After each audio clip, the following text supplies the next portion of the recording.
So meron tayo ditong soaking customer Honda Click. Magkakabit tayo nito mga paps na bracket swing arm. Yung ito yung may plus 3. Hindi ito yung buo na isang set na engine support, kundi ito yung bracket lang. Gagamitin natin yung ulit na engine support niya, parang dudugtungan lang natin. So magiging plus 3 na siya. So ito yung nabili ni customer.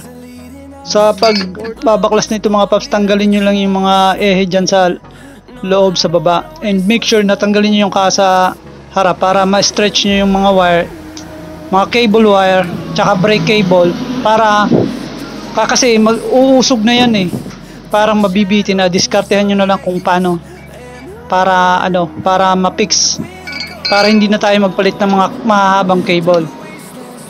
So ito na yung fitment niya mga paps. Nalagay na natin yung shock, matabas na natin yung sa taas ng shock. So yan yung niya, nagbaba siya ng talaga, nag-drop talaga siya, lowered na talaga siya kahit malaki yung tire niya. Tapos yung niya, yung rear shock niya is stuck pero bumaba. So ito yung mga tinanggal natin mga paps. Hugutin nyo lang yung mga wire. Dito ko tinabas yun, nilagari ko lang para kasi na siya, naka-slide na siya eh.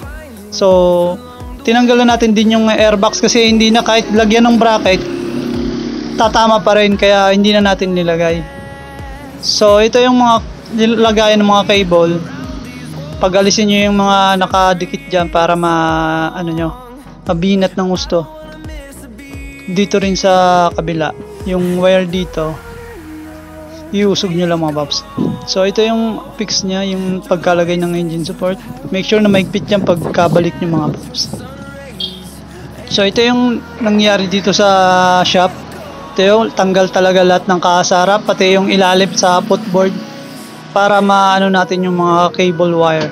Dito ito, tulad nito yung double throttle ng throttle body cable. So ililipat mo yan papunta doon sa loob, hindi mo na alisin mo na dun sa dati niyang bracket na lagayan, para malagay yung mapit niyo yung pagkalagay. Kasi yun nga sinabi ko, uusog na yan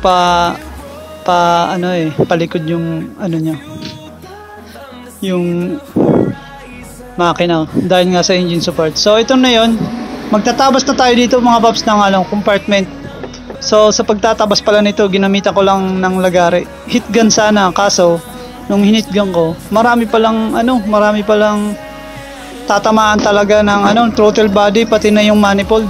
So nagdesisyon kami ni customer na lagari na lang, kasi yung heat gun is hindi mo talaga malaki yung masasayang na kasi malaking space sa compartment talagang mawawala. Hindi kasi kung plus 2 lang yung engine support, okay lang yun na nyo lang, heat gun nyo lang, tapos paumbok nyo pataas. So ito tinabas talaga namin kasi nagdesisyon naman si customer na itabas na eh.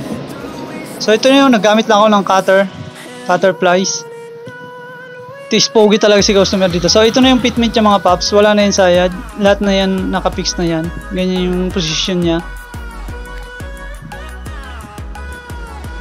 So ito nga, tumatama tong hose is nyo na lang, tabasin nyo pa ng konti para mag-fit. Breather hose lang naman yun. So ito na yun, naka-ram air pala si customer, tinanggal mo na yung yung ram air nya kasi nagpipitment pa kami. So ito na yung nya, yung fitment niya mga paps, yun yung tindig nya. So parang nag-lower siya, maganda naman, nakagagamit naman yung side stand, pero yung center stand is sakto lang talaga. Dikit na yung gulong sa highway o sa semento. So yan, na-fix na natin, okay naman ang trabaho natin. So hanggang dito lang mga paps. Maraming salamat sa inyo sa panonood. Subscribe niya lang kayo. Maraming salamat.